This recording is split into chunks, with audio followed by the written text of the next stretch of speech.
Welcome back to Real Talk. Good to see y'all. We've been away for a little while. Eric been all over the place. All over, yeah, here, there, everywhere. Yeah. Milagro been kind of holding it down for us. All the support from the show, people watching, critiquing all of the good and the bad. What did somebody tell you a little while ago? To get off my back and be a little bit nicer to me. Oh yeah, yeah. Yeah. Let's see if he listens today. All right. Hey, deep subject, interesting subject. We'll start off. Been missing Eric's thoughts and opinions on these things. Now, before we get started, we got to say this: we don't agree on everything, and so we don't want the audience to think that hey, we are trying to play a role, like Milagro say, hey, keep it real. But we do love each other and we respect and value each other's opinion. We'll fight and fuss off camera, but on camera we're gonna keep it real. But we also want y'all to know we're bond together here. So they know if it gets a little, hey, I like your team whack, all that. Bottom line to it, we're brothers. Absolutely, no, totally. And that's speaking of teams, it just reminds me. Cowboys fan, right? Number one Cowboys fan in America, I think, right here, right? And I was traveling back from Arizona yesterday, and I get on a plane to Omaha, and there's somebody decked out in full on Cowboys gear. I'm like, man, I don't see too many Cowboys fans anymore besides my good friend Pastor King. I almost wanted to just ask him, do you know Pastor King? Right? Because that's the only other Cowboys fan. No, I know some other Cowboys fans, but we're going to Super Bowl this year. Yeah. I mean, tickets are expensive. Y'all going every year. Yeah. That's what they say. Yeah, $2,500 for the nosebleeds. Yeah, you go to the Super Bowl if you want to. In LA, we'll be playing this year. Nice. Remember this show because we're going to replay it when they. All right. Yeah. Yeah. Ladies and gentlemen, we want to talk about the difference between a hand out and a hand up. And I purposely, we may have a subject of what we're going to talk about, but we don't get together and say, okay, you give me your 5 points. Mm-hmm. We don't do that because I think it's more real when you can just throw it out there and let us just speak from, we're all Christians, but just let us speak from heart. So I got a question. First thought. Yeah. How do you know? Okay, can you explain what's the difference between a hand out versus a hand up? Well, I'll look at it from the recipient end and say if the person is not ready to take responsibility for themselves, no matter what you give them, it's a handout. Sound like it, but it sounds like Milagro. I agree with. Say that again, Eric. Say that so again. If the person that you're helping is not ready to take responsibility for themselves, then just about it. Absolutes are hard, right? Always, nevers, those are really hard. So, but the vast majority of the time, if somebody's not really willing to take responsibility for themselves, whatever you give them is a handout. Mm-hmm. What you say, sir? I think most of the things we give physically mm-hmm. are handouts. Mm-hmm. People that need money, they could get money same way you got it. You could get a job. So I'm giving you a handout. When you giving them the word or you giving them advice, the stuff they don't want, that's the hand up. Mm-hmm. Mm-hmm. That's really what separates y'all. That's why they're the beggar and you the giver. Because you took the hand up. Tell me, characteristics of the beggar. Oh, man, I need $20 till Friday. Mm-hmm. And the giver? You know what? The giver is always the one with the good heart. That's why the giver attract beggars. They attract takers.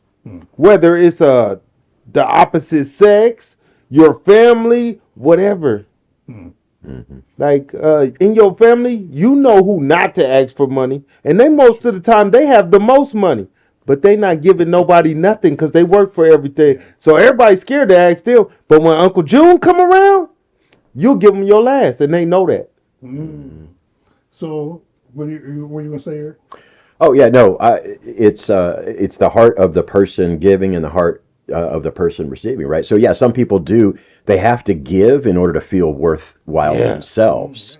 And so they will give themselves into staying in poverty. Right. So if we're talking just to kind of categorize the conversation, if we're talking monetary, financial, worldly possession type things, right?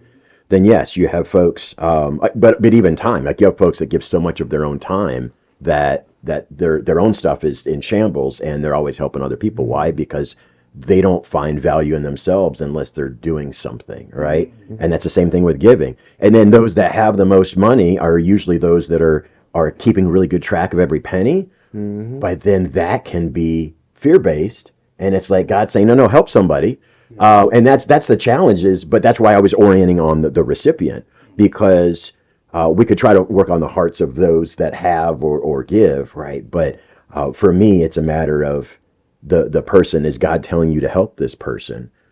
Because if you are just giving without God telling you, you could be keeping that person in the taking mode, because they, right? I mean, not all issues or situations of poverty and other things are ungodly, right? I know just my own personal life, when we got rather flat broke, that like God was trying to teach me something for a long time, and it took that to finally, okay, God, I'll listen, and now I'll trust you with my money, right? Yeah, what were you gonna say, sir? No, I agree with him. Yeah. You could be blocking somebody's blessing.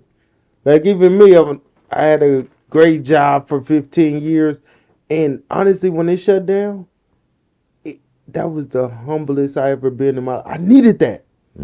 And I thought he was cursing me. I thought the job was the blessing. Man, I didn't get blessed until that job shut down, because I was ignoring him. I thought I had the answers. Yep. You are your provider, or Yeah. your employer was your provider, Yeah. right? Yeah. What do y'all think of this statement? Give a man a fish, he'll eat for a day. Teach a man to fish, and he'll eat for a lifetime. It's true. Yeah. Yeah, I mean, there's definitely wisdom in that, in a sense of you want to help pass down knowledge, skills, everything, right? You want to teach someone how to pray, not pray for them, right? You can't be someone's salvation, That's a good point. right? And if someone isn't, I was just reading Proverbs, and the concept of, hey, you slothfulness and stop. Basically, was it Proverbs 6 is, in so many words, stop sleeping and get up and go to work. And that's the thing is if you're doing the work and doing the handout, and that individual is not learning how to work and provide for themselves, then you're robbing them of them being able to realize what God put them on earth to do, That's interesting. whether it's actual work or something that comes after work, right? And little do you know, you speaking about him. Oh. You're a great fisherman, but you always give people fish. You rarely teach people how to fish. That's interesting. I'm gonna respond to that in a minute. Question: at what point do you realize you're hurting someone versus helping them? Are we gonna talk about kids, friends, family members, mom, dad? Mm-hmm. At what point do you realize, hey, I'm not really helping you, but I'm hurting you? Yeah. I think if you never make people mad, you hurting them, because nobody like to hear no. Mm. And sometimes the lesson is in the no. I don't learn nothing when you keep telling me yeah. Yeah. I don't have to do anything. Yeah. I like that. Yeah. So a lot of times in business, we'll talk about, we're trying to do different projects or efforts, and hey, we need to try something, we need to do it. And we know when it's too late, like we should have started that new thing, or we should have pivoted. We always know when it's too late, we should have done it. But it's okay. You can't go back in time and do it again, but you want to try to learn those lessons. Like, okay, what signs did we not recognize? And so to your point, like when's it too much or whatnot, you realize it. And so if you're a parent and you have a kid, you realize like, oh man, I trained them to be spoiled in this area, or, I coddle them too much in that area. And once you do that, you recognize why. Well, it's because I was mistaking love for ease, right? It's easier on me to placate my kid. It's easier on me to just give them more food. It's easier on me, you have a dog. If you don't train them right, it's easier just to give them treats, right? And so that's where you just have to recognize, after you've made the mistake, be able to go back and self-reflect and say, okay, now I see it's when I'm doing it for me, I have to be better at recognizing that and say, wait a minute, did God want me to do that? And if I don't know that he did, maybe I should pause. That's my I'm experience. gonna use that. I like that. Yeah. Did God tell me to do it? What were you gonna say about Truth be told, I don't believe in it being a mistake. I think as human beings, we just deflect. Like instead of really taking the time to learn your kid, You go off of who you was and what you needed. Mhm. So you really just giving them what you needed. Right. All right, I didn't get the nice things. I'm gonna make sure my baby had a nice thing. Mhm. We didn't get fast food. You gonna eat so much fast food, you gonna hate it.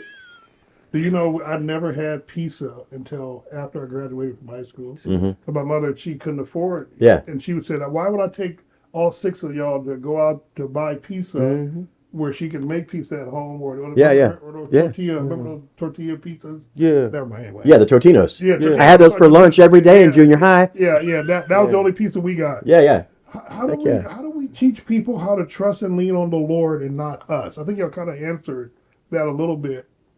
You know, I told Milagro before you came, my resources are limited. Mhm. So I don't want you leaning and dependent on me. Mhm. God's resources are unlimited. So I want you to lean and depend on Him. But Mhm. how do we teach people that?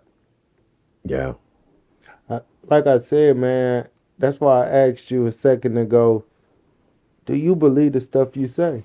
Cause I don't feel like you practice what you preach. Explain that to people. 'Cause you people I'm get the wrong I'm part. around you frequently, and it's like I always see every day I go to the Hope Center. It's guaranteed at least 2 people is going to come beg this man for something, Mhm. and not one time did I stop to see you say like, no, I've never seen nobody come to you and say, King, can you pray for me because I'm gonna be behind on bills or I'm out of employed? They say, Pastor King, can you give me a job or you know somebody give me or can you give me some money? They don't never go to the source because they believe you are the source. Which I don't want people Yeah. dependent on me. Okay. Right.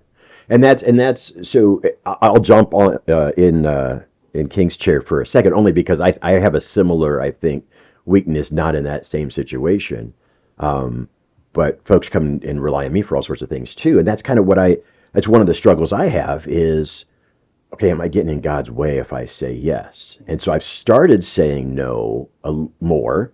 And part of it is my wife has been extremely patient with me all these years, but she's just like, okay, here we go again. I'm like, okay, well, no, hold on. This is not like an unlimited situation here. But part of it is God, God gives us resources, and then what for?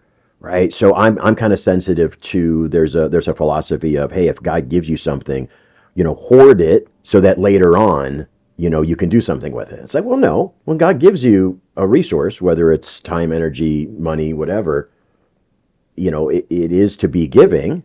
But then to your point, you don't want to be so proactively giving of you that folks don't realize, right? So you want to be an example of God's love, but maybe part of it is, do you know why I'm doing this for you?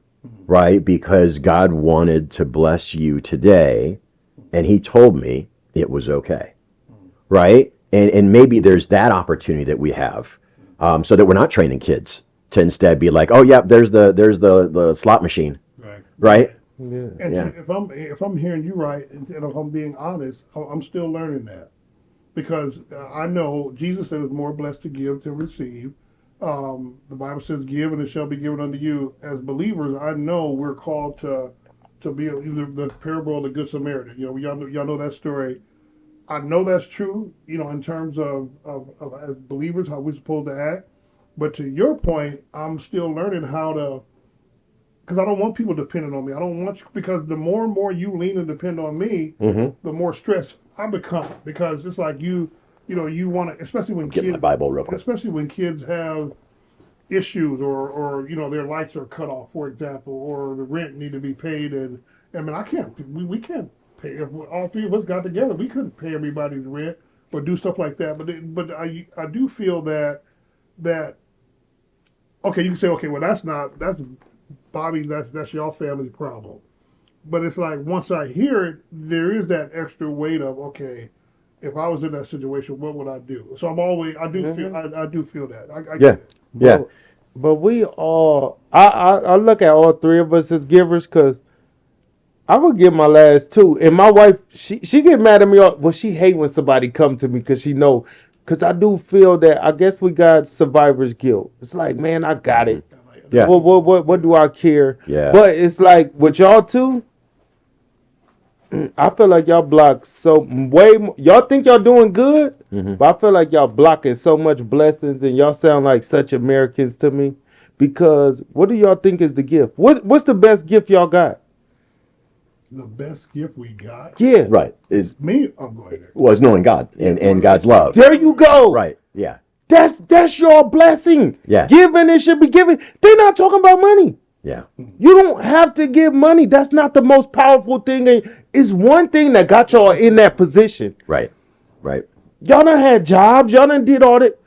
Y'all thought y'all was making your own way.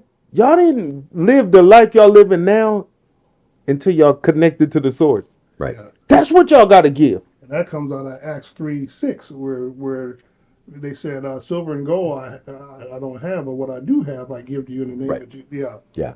What are you gonna say here? Yeah, no, I absolutely, and that's if we're not pointing back to God and saying, well, whatever the component is, God may say, hey, the reason I have something to give you is because I was in your position and God showed me I got to trust Him before I have anything, or just like I said earlier, hey, God said it's okay, but it's only because I'm going to explain to you why this isn't important, But it's in Proverbs 6:11, the poverty will come as one that traveleth, and your want as an armed man.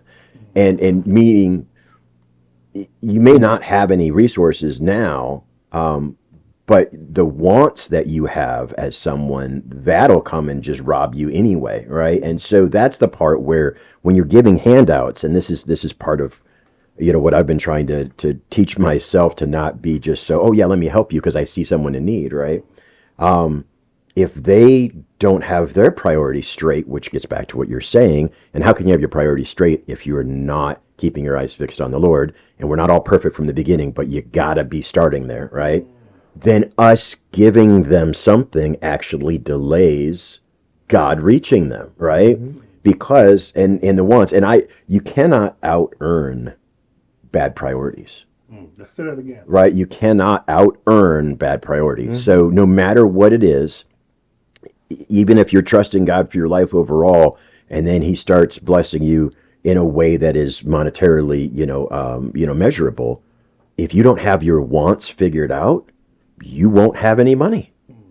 And so anything we're trying to do to help anyway, it's the heart and what God wants us to do with what He gives us that's important, not actually giving, monetary physical things. So Let's go to the practical. All right. This is for all three of us. yeah.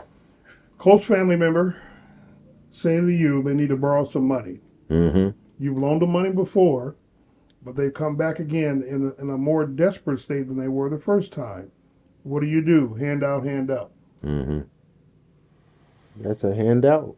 Oh, and they're coming to you again. Yeah, that's a handout. Because you already know they're going to burn you. And they came to you on purpose. I tell people, if you need to come to me to borrow money, you already got a bad reputation. Because if you had a good reputation, you do what people with good reputation do. Go get a loan. Interesting. If the bank won't let you borrow money, it's a reason. You're bad with money. So you come to me because you know I'm not finna garnish your wages. Right. Yeah. I'll end up forgiving it, and yeah. The Bible says the borrower is slave to the lender. Yeah. And so one of my rules, longtime rules, was I don't lend money. So if you're asking me for money, that means if I'm going to release it to you, I'm giving it to you. I am giving it to you. Now, you may at some point feel compelled to give money to me. That's okay. But I don't lend money. So that was even with family members. We had a situation, and it was pretty bulletproof. I had a 99.8% chance that the money was going to come back. But still, I'm like, no, I can't risk an injury in the relationship in case something goes wrong. So that's fine. And they were compelled to give money back to us later on, fine. But a really good friend of mine was in a really bad spot, and they were begging. And I'm like, I don't loan money. But I wasn't in a position where I was comfortable losing it and giving it. And I made the mistake, and I lent him money. And that next 9 months was really weird. And then the relationship was never right after that. I did a lot of self searching to try to say, man, I hope it's not on me. But I think they always felt something different, right? There's an embarrassment factor. There's a we no longer love each other because the borrower is slave to the lender, and even after it's repaid, once you've been in that subservient relationship and it's no longer about love, The relationship is how do you ever climb back, right? So that's the really hard part is you just don't lend money, you give it if God says. And that's the part right there is when you lend money, you don't have to ask God because you're like, oh, of course I'll pay me back. And then if they don't have a good reputation, but if you give money, then probably you're asking God if it's okay. Because should you give it to God? Should you give it to your spouse, your kids? Should you give it to a bunch of worthwhile charities like Hope Center, Youth for Christ, Release Ministry, right? Or do you give it to somebody who hasn't been responsible? It's only if there's a chance of a hand up and God's saying this will be a hand up for him. I'm using you to bless them. Okay. That's when the gift is a blessing. And you guys don't have to go into detail, but has there ever been a time in your own personal life that you were low? You know, things wasn't good, and people they came along and they lift you up, but they handed. I mean, you didn't know which way was up. Can you remember or reflect on a time where I was on that other side? Man, if these people don't help me, I didn't know God, and I didn't know the trust in God. I didn't know what faith was. Can you remember what it was like being on that other side of that? That's why we give out the money. But you know what? I always had morals and integrity. I don't care if my light bill is due the next week. I'm going to give you that $50. If I tell you I'm going to give it to you on Friday, I'm giving you that money on Friday. Even if I just got 40 and I say, hey, man, I'll give you the other 10. Next time, here go 4. I'm giving you something. I'm not going to duck and dodge you. Even if I don't have it. Hey, man, I know I told you I'll pay you Friday. Because most of the time, like I give money, but they call and say, can they borrow? I never tell them I'm giving it to them. I want to see if they got the integrity to come back to me. Hey, man, I got some. You keep it. I'm not going to tell you can have it just because I want to see if you got enough integrity to come to me. Yeah. All right. Oh, man, I forgot. I already know. Yeah, right. Yeah, that makes sense.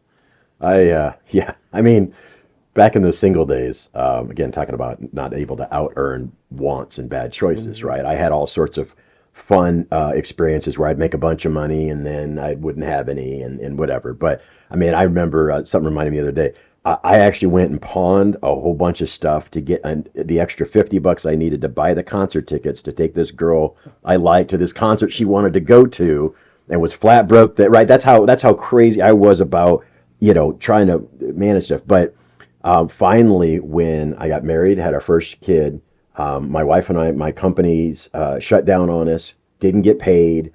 Her truck got repoed. My car wasn't working. I mean, everything was just right. And we were given $1,000 to be able to get into an apartment, and I had got taken a temp job, and she and God back to a third shift job, and that was it. But in that $1,000 was a hand up, but if we didn't have a kid, then who knows? Maybe we wouldn't have made the hard choices. Maybe we would have been like, all right, yeah, we just grab another whatever, and then we'll just work whatever and keep being irresponsible and having fun. But having a kid, it was like, man, okay, I can't fail this time. And so it was a hand up. Yeah. And then from then on, but that's also when we decided, hey, we don't have anything, so we might as well trust God. It's a lot of, it was really convenient of God to do that. Like, you have absolutely no money, so you might as well start giving me 10% of it. Yeah. Mine was when we had just got married. The boys were 2 and 3. And a friend of mine at the time, he every time I needed something, hey man, we ain't got nothing to eat. Can you give me $10? Can you give me $20? And it turned into every time I was calling him, I wasn't calling him to play ball anymore. It was like, hey man, you got 10, you got $20. And I'll never forget it. He said to me, man, the only time you call me is when you need some money. And in my mind, I wasn't trying to use him.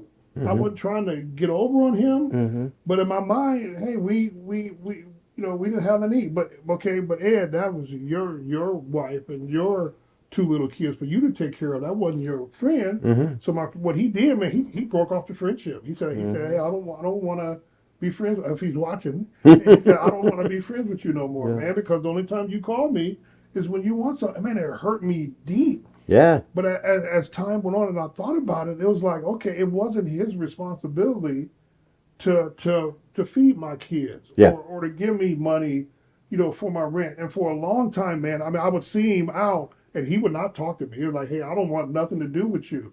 And I'll never forget, because I was trusting in him. Like you were saying, it's like, God, I wasn't trusting in God. My man, he had money. He saved his money well. And I knew if I needed something, I can go to him. And over time, the Lord starts showing me, it's like, back to these things I asked you guys, at what point in time are you going to start trusting me instead of trusting this situation? Long story short, when I finally got myself together, it was almost like I wanted to take and give him, man, all an kind abundance. of money. And so when we got back together, when we finally got back together, I apologized to him. I said, hey, man, 5 years ago, man, I was in a bad place, and it was my fault. I didn't blame him. I was in a bad place, and it's like, would you forgive me? And he said he forgave me, but it taught me a lesson. Then, go ahead. I'm sorry. Go ahead. Make your point. No. What are you gonna say? I just asked you earlier. I said, do you think you practice what you preach? Listen to that story that you just told. And that's how everybody treats you now. you now everybody is you, and you were that friend. Yeah. You didn't really learn the lesson. So you learned in that moment when he cut you off. You keep blocking everybody's blessings. You said I don't cut people. You gonna say that's why they are not learning the lesson. That's why they'll go from 1 week asking you to give them money to send them to Texas to play football, to the next week running in the Hope Center from the police, putting everybody in danger because you blocked their blessing, and you still blocking their blessing. So you gonna do that with a minute to go, so I don't have a chance to even defend myself on that one. What are you gonna say? Well, I could do it this way. So the challenge is, because I was going to say this is I believe honest and accurate theoretical assessment, right? Which you need to do. You need to be out of the situation to know what your plan is. But when you have someone coming to you right there and they're hurting, and you've got someone and they've got kids and they're getting kicked out of their house, I mean, how do you not say, yeah, here's my couch, or here's $200 to at least you get in a hotel for 3 nights, right? That's the hard part. And that's where, if we keep ourselves focused on God, in that moment we stop and pray and say, what does God want? And God has no shortage of money. And that's where we don't have to rely on our own, right? So there you go. Next week, remember, we walk by faith, not by sight. Yeah. Perfect. Thank you.